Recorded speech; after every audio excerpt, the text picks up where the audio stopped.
Provinsi Sumatera Selatan mendapatkan kado istimewa di hari jadi ke-76 tahun.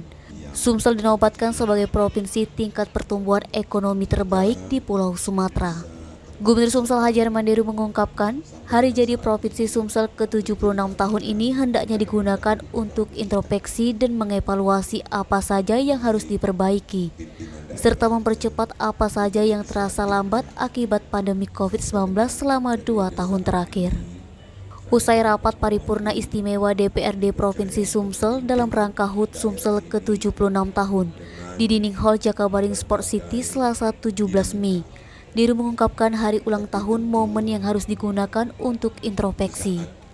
Misalnya mengakselerasi pembangunan pasca COVID-19, mengingat 2 tahun terakhir ini seluruh pembangunan dan kesejahteraan mengalami stagnasi. Melalui momen HUT Sumsel ke-76 tahun ini, Diru mengajak seluruh organisasi perangkat daerah dan seluruh Forkopimda agar selalu menggaungkan Sumsel mandiri pangan kepada masyarakat. Edi Handoko, Sumeko TV melaporkan.